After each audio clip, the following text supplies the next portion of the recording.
Peace, everybody, and welcome to a new week, right? And a new energy collectively that we all are under. So, this week belongs to the Two of Spades, and it started yesterday, the 6th, and goes all the way to Sunday, the 12th. And so, what is the Two of Spades? Well, yeah, just as it sounds, the twos are partners, right? That relationships, the connecting. And I'm going to make this a little bit bigger so we can see the Two of Spades in its entirety and where it sits. All right, so they call this card the friendship card, the brotherly love card. It's the two of all twos, right? It's the spade. But this requires working relationships, right? And how relationships are work. It's not supposed to be one-sided. It's supposed to be mutual. It's about coming together, but without losing yourself, right? So let's dive into this Two of Spades. Now, when we see the Two of Spades, it's here down at the bottom on the Neptune row, because this is Neptune. And so here's the Two of Spades, and this is Mars. So it sits Neptune, Mars. So it can, one, be a little delusional about relationships just because of that Neptune energy. May look at relationships through rose colored glasses, may really want to just kind of morph and dissolve into each other. But that Mars energy, we can't forget about that, makes them more aggressive, going after, pursuing, connecting. The Two of Spades can be a very social energy. They love to be out. They love to be around people. And I think that plays a big part of that Mars placement that they have, that drive to connect, that they're great networkers. They're great people that bring others together as well. Now, their Mercury card is the Eight of Hearts. So this gives them big Rico Suave with how they communicate. They can be a little forceful because eights on the low side can bully, can force, there can be control aspects here with this Eight of Hearts. But the high side, it's so magnetic, right? They call it the Playboy card, the Eight of Hearts. So that Two of Spades can be very persuasive, very charming, speak with that Rico Suave that I like to call the heart energy. So they have that ability to really draw you in through this big love juicy energy. But again, sometimes the low side of that, they can force, they can try to control, they can manipulate, they can be more assertive in how they communicate. Anybody who has an eight as a Mercury card, there's a lot of power in their words, right? So, in your endeavors this week with partnering, just be mindful of that energy. Communicate with more love. What's that saying? You catch more flies with honey than you do vinegar. So turn on that sweet honey in your mouth and your communications. And then their Venus card is the Six of Clubs. I think whenever anybody has a six as a Venus, a lot of the relationships are karmic, are possibly from past lives to settle any past debts. And a lot of their relationships can kind of feel like, wait a minute, I feel like I've done this before. I know you. There could be some familiarity, if that's even how you say that word. Some like this feels similar, familiar, right? Now, what is the Six of Clubs? It's the messenger card. So there can also be where they're giving messages, receiving messages. There's also with this six, there has to be patience. Sometimes that two energy, because twos can have codependencies, fears of being alone, trying to control. They really have to trust themselves, listen to themselves, take their time, sit with things, not rush into Mars, aggressive, going after, and really sitting with relationships. Since this is Saturn and Neptune, there is a sense of duty and responsibility with their relationships and how they communicate in relationships, how they give messages, how they receive messages, etc. And having patience. Things may go at a slower pace with these sixes because not only do they have a six in Venus, they have a six in Mars. So there is this, again, settling of affairs, settling of past debts. And it may feel like things take a little bit longer to get moving for that Two of Spades just because of those sixes, but they aren't supposed to be impulsive and, erratic. They're supposed to kind of take their time, allow that energy, trust their intuition when it comes to how to move, how to pursue, how to go after, right? That's so important for those sixes. And again, having patience, trusting in the timing of things, not trying to rush. And again, being being responsible, because with sixes, what do I say? Starts at the top and it goes back down and into itself. So you get back what you put out. If you don't like what's showing up, you have to check what you're putting out, because your relationships are a mirror of you, right? Now, their Jupiter card is this big, juicy love, Queen of Hearts.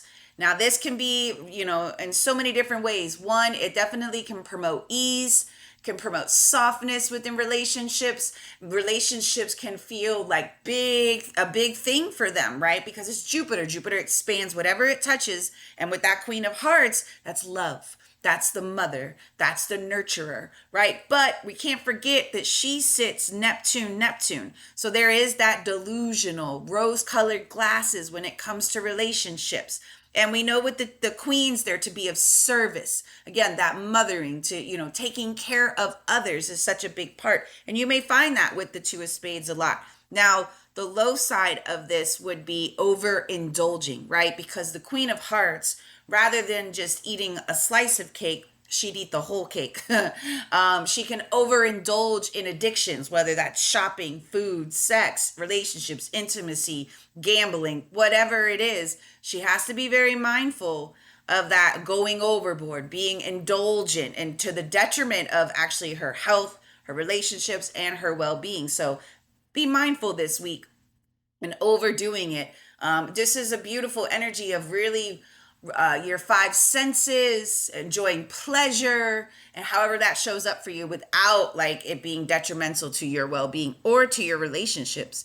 Now we have to jump up here because we ran out of plate, and we go all the way up to the crown line. And so since that Queen of Hearts was their Jupiter, that makes the Ten of Clubs their Saturn. And this is what makes them great teachers, great coaches, when they really harness the power of the mind with that card. The low side could be like wanting to be in control, taking over, the insomnia, overthinking things. But this is really about having like inner knowledge, and even being able to present different remedies at times with that Ten of Clubs, thinking big, doing well with audiences, groups of people. Again, it's the coach, it's the teacher card, so the Two of Spades can have a lot of success in any space where they're bringing knowledge, education, information to masses, to groups of people, to an audience of some sort. But this also can bring, with, again, kind of with that Queen of Hearts and this Ten of Clubs, Two of Spades loves attention, and again, they can't rely on others. They have to have that for themselves. Now, their Uranus card is the Eight of Diamonds. Having an Eight of Diamonds in your spread can bring financial resources, financial opportunities. And since it's in Uranus, it could be suddenly, out of the blue, unexpectedly, at the 11th hour even. But that Eight of Diamonds also shows that when they are consistent and they keep going and they don't give up and they follow through, there can be a lot of financial rewards for this card, right? The Eight of Diamonds, now we know, kind of like that Eight of Hearts and Mercury, they have to be mindful of being greedy, being forceful, being, kind of like strong arming others. And that kind of goes with that Ten of Clubs too, kind of taking over. Really, there's a lot of power with those cards. You don't have to force that. You have grace, and I promise things will come naturally. You don't ever have to force. So with this Eight of Diamonds, they can be very successful, especially like in technology and real estate and any kind of humanitarian efforts, anything that Uranus kind of rules, that social setting. And again, there's that social capacity, because you think about the 11th house, Uranus. Again, they're very good networkers. They're very good at connecting, especially in business. Now, their Neptune card is the King of Spades, the most powerful card in the deck and one of the three fixed cards. And having a King of Spades in Neptune means that they can overcome any challenges, adversities, when they realize that it's them and God really co-creating their life. This is a great card for overcoming addictions, challenges, by taking the wisdom and the strength and the power that King of Spades has, and realizing it's not outside of them, it's not far away from them, it's actually within them, right? And it's really connecting to that higher power, right? And realizing that, they can really overcome obstacles when they really tap into that very powerful King of Spades. Now, the other side of that would be being fixed, being stubborn, not being able to see it from other perspectives, or not being open as well to like spiritual practices, different divinations, right? Again, it's like almost can feel like higher power is elusive or hard to reach, but really that's that subconscious 12th house of Neptune. So really diving deep into that connection is so important. Now, their Pluto card for life is the Three of Hearts. Anytime there's a three in Pluto, there can be indecisiveness, worry, like not being able to make decisions. And since it's the Three of Hearts, it's going to be a lot about relationships. They can feel like, I like you, and you too. And it's hard to make a decision. I've noticed too, sometimes the Two of Spades will be in a relationship and looking for another relationship. They sometimes have that issue of being alone, not like being by themselves can be very uncomfortable for this energy. So they may look outside of themselves. They may look to partnerships to fulfill them. And again, their lesson is to really like tap into who they are, have that autonomy, be very steadfast in their power and not give their power away. Sometimes the Three of Hearts can again be very social, can overdo it. So be mindful. Most importantly, don't look outside of yourself, because when we look at the Ace of Hearts in this box with the Three of Hearts, that's their challenging karma card. It is about you, your passions, your desires, and not relying on others to kind of fulfill that you are supposed to fulfill on your own. And that brings me to the reward card, which is the Ace of Clubs.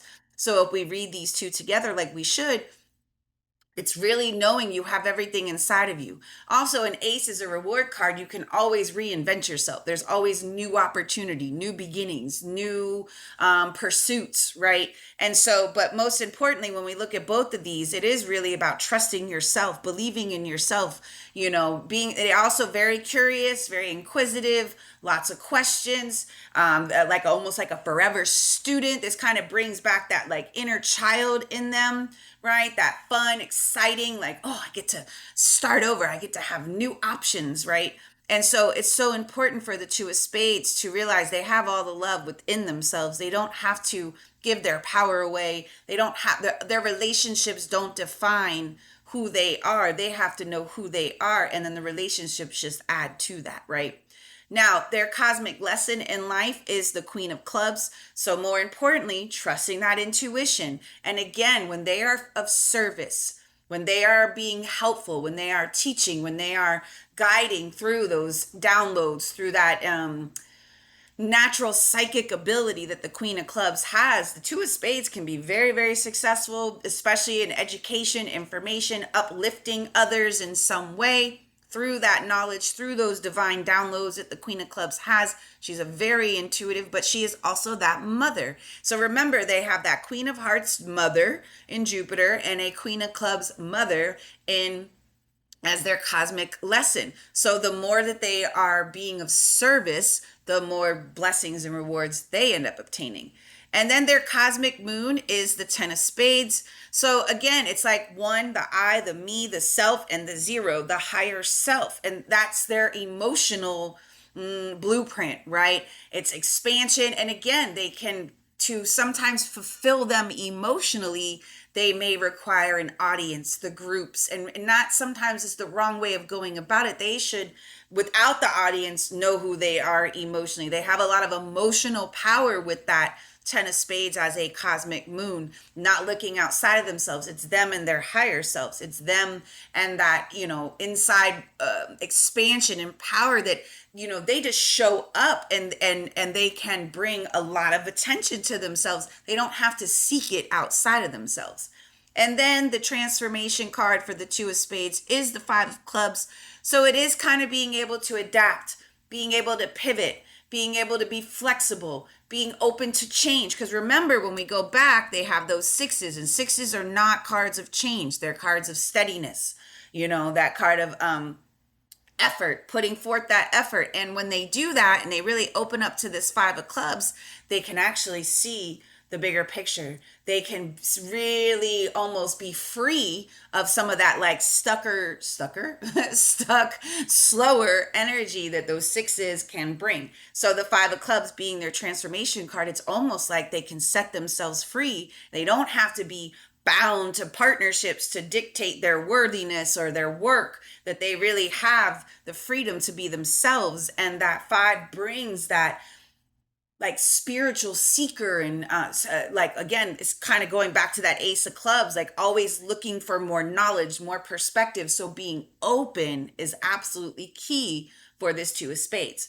So in this week that we are all under collectively, we are all engaging in this two of spades energy. So how can we create healthier partnerships where there's balance? It's not tipped to one side. It's not a one-way street. It's a two-way street. And how do we come together? How do we bring more brotherly love? How do we bring more compassion and consideration, but without codependency, without the fears, without like trying to control? Because that's not healthy partnerships. It's knowing who you are and where you stand. And then that, remember, your relationships are just going to mirror that right back. So kind of going back to those sixes, if you don't like what's showing up, you've got to check what are you putting out, because it's just a mirror. So happy two of spades week. If you'd like some more information on the cards, please check out my website, thefulldeck.net. I do readings, I do classes, I have webinars on these cards. Check me out on Instagram Live on Tuesdays, where I'll be going even more into this two of spades energy. We kind of really break it down. That's at 7:30. And as always, I appreciate y'all, and I hope this was helpful. Enjoy this week and have some dope partnerships under this two of spades energy. Peace.